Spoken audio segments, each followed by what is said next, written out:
Hello everyone, welcome back to my kitchen. So today I'm going to be showing you how I make one of my favorite Christmas recipes, and that is the Christmas fruit cake.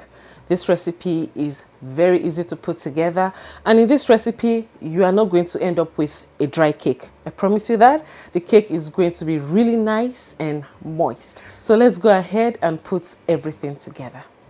I'm going to start with my dried fruits, and here I've got raisins. I have the regular raisins and the golden raisins.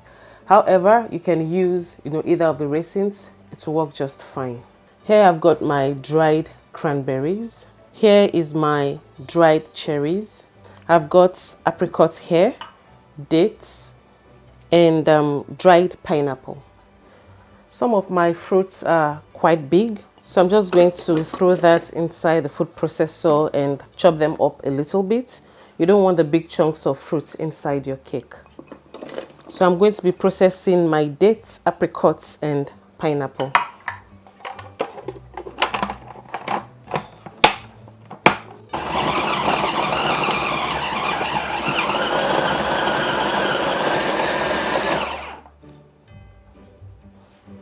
This is just perfect. I used the slice option on my food processor. You can also use the pulse option. That should work just fine. So now I've got all my dried fruits inside the bowl, and to that I'm going to be adding my orange zest. I'm adding the orange zest because I don't like the big orange pulp in my cake. If you prefer to go with the big ones, feel free, but for today I'm using the orange zest. At this point I'm going to be adding my juice. I'm using orange juice today. However, you can use your rum or apple juice. It works just fine. And I'm going to be leaving this to soak for about an hour. You can also leave this overnight if you have a lot of time in your hand. Now let's talk about the dried fruits. There are two major ways in which you can moisten your dry fruits. The first one is the long method, and to do that, just get your juice or water, add it to your dry fruit, cover it up and leave it overnight to soak up the juice. The second way is the fastest way, and that is what I like to do. I boil some juice, any juice I want to use, either orange juice or apple juice. Once that is boiled, I add it straight into my dried fruits. Cover it up and leave it for 1 hour. In 1 hour time, your dry fruits are ready. Still under the fast method, there's one more thing that is kind of common, and that is adding the juice straight into the fruits, then microwave it and cover it for 1 hour. It's still the hot and fast method, so either of the two works just fine. Before I make my cake batter, I like to first prepare my pan, and to do that, I'm going to be rubbing the pan with a little bit of butter at room temperature. Make sure you rub every side of the pan. You want to make sure the flour touches every side of the pan as well. Then I like to add my parchment paper. All we are doing here is just to prevent the cake from sticking to the bottom of the pan once it's done. So I'm just going to be setting this aside. For my dry ingredients, I've got my cinnamon, allspice, nutmeg, ginger powder, salt, and baking powder. I also have my all-purpose flour here. I'll now be mixing my spices together with my flour. You want to give that a good mix to make sure everything is well combined. It's now time to cream the butter. I've got 1 stick of butter here. That is 8 tablespoons of butter. So I'm going to cream that together until the butter becomes creamy.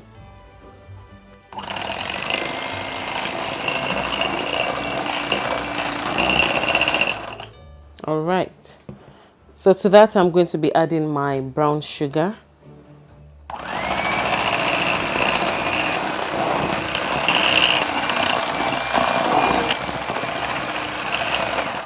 So after about 1 minute of creaming this, I'll start to introduce my egg one at a time.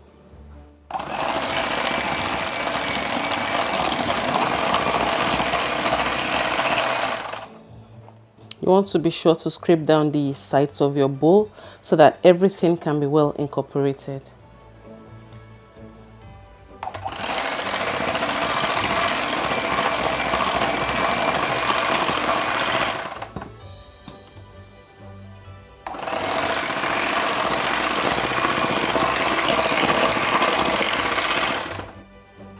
It's now time to add our molasses, and this molasses is going to give it a deep, dark, rich color.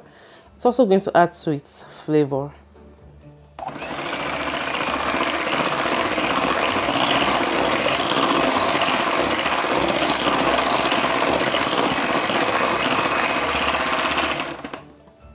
I'll be adding a little bit of vanilla extract and some orange juice.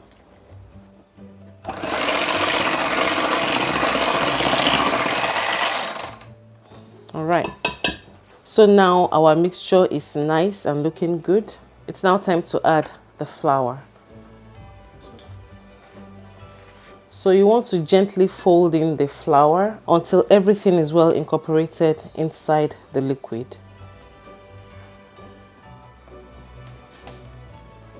Once everything is nice and well incorporated, we are now going to be adding our dried fruits.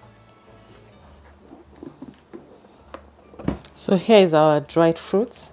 It's looking nice and succulent.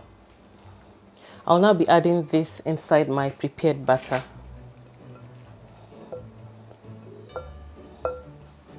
I'll also be adding some dry pecans. You can also use walnuts or any other soft nuts for this.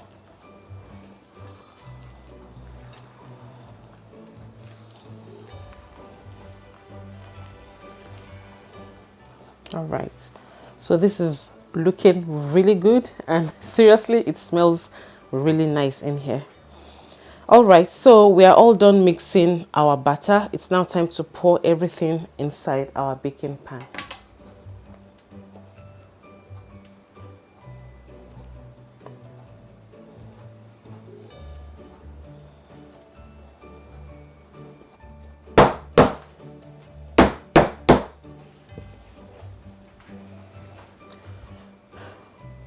So here we go, guys. Our fruit cake is all done. It's baked for 2 hours and it's looking really nice and good. So today I'm using a brown sugar glazing to glaze my cake, and that is a combination of equal amounts of water and brown sugar. I put that on the stove top to boil until the sugar is dissolved, and this is what I'm using to glaze my cake. So this is how I make my Christmas fruit cake. Now, a lot of people like to make this cake ahead of Christmas time, and in that case, you will have to feed the cake. When you want to feed the cake, the best thing to use is your rum or alcohol. If you know you're not going to be using alcohol to feed the cake, then you should bear in mind that the cake is going to become drier the longer it stays. So if you like a bit of drier cake, it's fine, but if you still want to have it moist and nice, it's good to feed it with alcohol. And if you want to know the details on how to do that, you can head on to my website at cheflolaskitchen.com. I have put together a detailed note on how you can feed your cake before Christmas time. So that is it again for today. Thank you very much for spending your time with me. I hope you have a very Merry Christmas, and I'll talk to you shortly. Enjoy.